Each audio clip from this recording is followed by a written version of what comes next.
Tuhan bersamamu. Dan bersama roh. Inilah Injil suci menurut Matius. Dimuliakanlah Tuhan.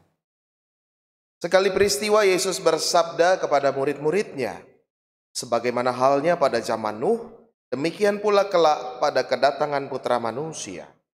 Pada zaman sebelum air bah itu, orang makan dan minum, kawin dan mengawinkan, sampai pada hari Nuh masuk ke dalam bahtera. Mereka tidak menyadari apa yang terjadi sampai air bah itu datang dan melenyapkan mereka semua.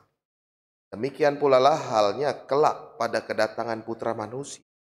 Pada waktu itu kalau ada 2 orang di ladang, yang seorang akan dibawa dan yang lain akan ditinggalkan. Kalau ada 2 orang perempuan sedang menggiling gandum, yang seorang akan dibawa dan yang lain akan ditinggalkan. Oleh karena itu berjaga-jagalah, sebab kamu tidak tahu pada hari mana Tuhanmu datang.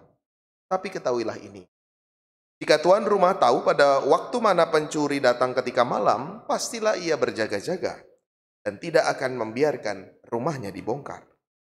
Sebab itu, hendaklah kamu juga siap sedia, karena Putra Manusia datang pada saat yang tidak kamu duga. Demikianlah sabda Tuhan. Terpujilah Kristus.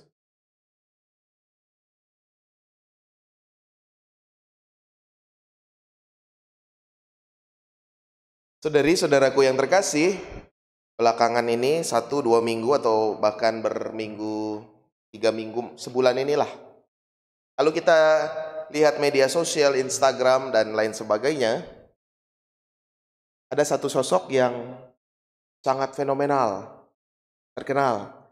Kalau dia live bisa puluhan ribu, bahkan ratusan ribu. Ada yang tahu siapa? Hah? Bunda Korla. Ada yang nggak tahu? Atau ada yang tahu Bunda Korla? Tahu ya? Tahu. Yang tua-tua haho gitu kan. Apa? Siapa itu ya Bunda Korla gitu kan.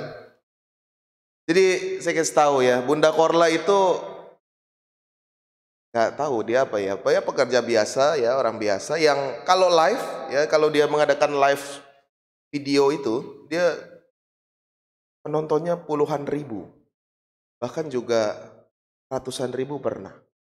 Ditonton oleh berbagai macam orang ya. Artis-artis juga nonton dia semua pada kolaborasi sama dia. Fenomenal, viral, terkenal. Bunda Korla. Salah satu lagu yang menjadi hits katanya lagu kebangsaan Bunda Korla. Lagunya apa? Woi, ada yang nonton live-nya juga ya. Saya putarkan ya supaya kita ada bayangan. Ya, gayanya tuh gini kalau dia ini live ya, gitu. Gini gitu. Kita amati syairnya ya. Kalau mau goyang jangan malu-malu ya. Tapi tetap yang tua-tua haho gitu deh kelihatan. Kau bukan dokter cinta, ku bukan dukun cinta. Jangan bertanya-tanya tentang cinta. Ditinggalin pacarmu, jangan curhat denganku. No comment aku. Refnya begini, kita perhatikan. No comment itu si derita lo, masa bodoh gak mau tahu. No comment itu si derita lo, gak peduli siapa lo.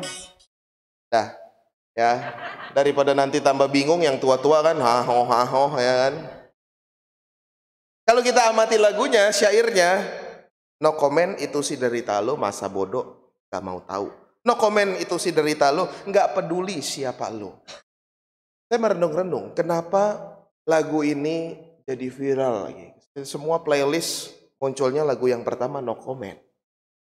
Terlepas dari Bunda Korla yang memutarkan dalam videonya itu, atau terlepas dari lagunya yang energik, jangan-jangan. Apa tadi saya suruh perhatikan liriknya. Jangan-jangan itu juga yang menjadi tren dalam hidup kita sehari-hari.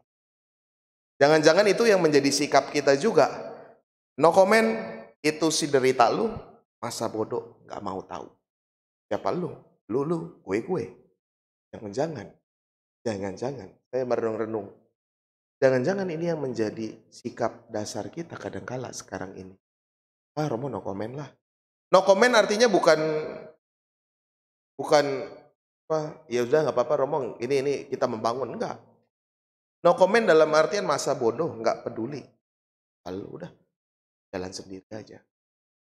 Jangan, kadang-kadang itu yang menjadi relate, menjadi berhubungan dengan hidup kita sehingga itu rame.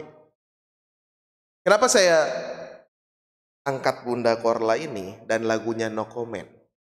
Kalau kita perhatikan bacaan Injil dengan teliti, sudah tahu Romo, kita harus diminta berjaga-jaga. Oke, kita harus siap sedia. Oke, karena Putra Manusia akan datang pada waktu yang tidak kita duga. Siap-siap kita berjaga-jaga. Oke.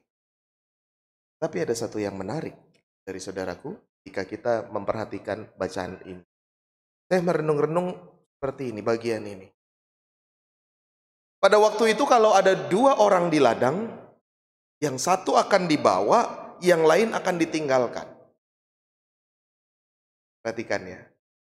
Ada 2 orang di ladang, yang satu dibawa, yang satu ditinggalkan. Diperjelas lagi. Atau kalau ada 2 perempuan sedang menggiling gandum,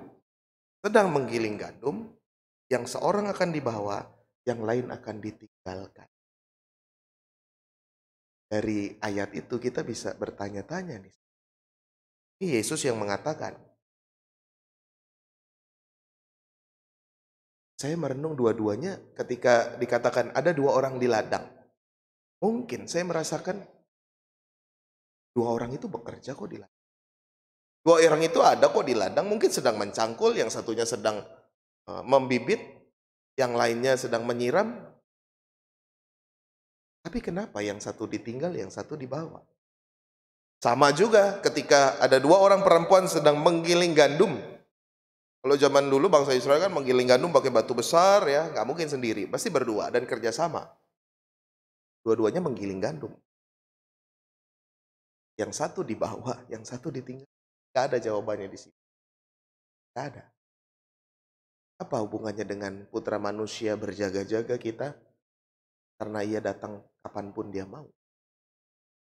Yang satu akan dibawa dan yang lain akan ditinggalkan. Apa alasannya bahwa satu itu dibawa, satu itu ditinggalkan?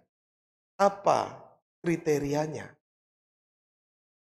Apa penyebabnya orang yang sama-sama ada di ladang itu, sama-sama sedang menggiling gandum, itu ditinggalkan? Apa alasan? Apa sebabnya? Sama lah kalau kita zaman sekarang nih misalkan ya. Suatu sore pada waktu Jepang lawan Costa Rica, ini tadi jam 5 mulai ya. Pada waktu Jepang lawan Costa Rica, sore, hari Minggu sore, ada banyak orang datang ke gereja paroki Pasar Minggu. Kita sama-sama ke gereja, misa, berdoa. Tapi dikatakan, yang sebagian ya akan dibawa, yang sebagian akan ditinggalkan. Alasannya apa? Kriterianya apa dibawa dan lalu saya merenungkan lagi tadi Bali bahwa ya kita semua sama-sama berdoa. Kita sama-sama, 2 perempuan itu sama-sama menggiling gandum, orang di ladang itu juga sama-sama sedang bekerja. Tapi jangan.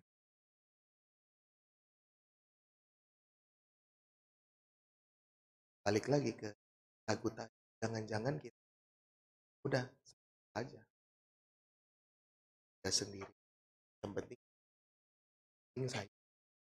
Masa bodoh deh yang lain. Penting saya. Jangan-jangan kita trennya juga begitu. Tidak menunjukkan kepedulian, tidak menunjukkan perhatian satu sama lain. Padahal sama-sama bekerja, sama-sama ke gereja kita. Tapi jangan-jangan ada dalam lubuk hati kita terdalam. Seperti bacaan kedua tadi, kita menggunakan senjata kegelapan. Kita nggak sadar. Dan orang lain itulah yang memberikan perhatian, memberikan kepedulian supaya apa? supaya yuk kita menggunakan senjata terang. Sehingga kita semua dibawa sama-sama, nggak ada yang ditinggalkan. Saudari-saudara, kiranya itulah juga yang menjadi permenungan kita di Minggu Advent yang pertama ini. Lilin Advent sudah bernyala, lama-lama akan semua bernyala, pelan-pelan. Mau mengingatkan apa ini? Mau kembali ke lingkaran yang baik, lingkaran malaikat ini. Sehingga nggak ada yang ditinggalkan, nggak ada yang hilang, nggak ada yang tersesat, nggak ada yang tercecer. Kadangkala mereka nggak tahu. Kadangkala kita juga nggak tahu kalau kita menggunakan senjata kegelapan, bukan senjata terang. Maka supaya tidak ada yang ditinggalkan, kita saling peduli satu sama lain. Komen, kita harus lawan itu. Kita nggak boleh masa bodoh. Kita nggak boleh cuek-cuek aja. Kita nggak boleh juga senantiasa hanya berfokus pada diri sendiri. Oh ya, saya selamat. Tapi orang lain harusnya bisa selamat karena saya. Tapi karena saya cuek, saya masa bodoh, dia ditinggalkan. Kita mau bersama-sama tinggal dalam kerajaan. Maka pesan singkatnya, curahkanlah kepedulian, perhatian Anda kepada siapapun. Nah, kepada orang tua yang sudah berpulang juga kita perhatikan. Apakah juga dalam doa-doa kita nama mereka selalu masuk? Apakah kita juga mengunjungi mereka? Cenderungannya kan kalau sudah tua ya sudah tinggal sendirian. Atau perhatian juga kepada anak-anak, sibuk bekerja ini itu, it's good. Tapi jangan-jangan anaknya tidak diperhatikan. Atau dengan sesama, di lingkungan, di masyarakat, jangan-jangan kita cuek. Jangan-jangan kita masa bodoh. Nah, mau bersama-sama sehingga pada waktu Anak Manusia datang, kita semua tidak ada yang ditinggal, kita semua dibawa dalam kesatuan bersama dengan Tuhan Yesus. Kita hening sejenak. Mari kita berdiri, kita tanggap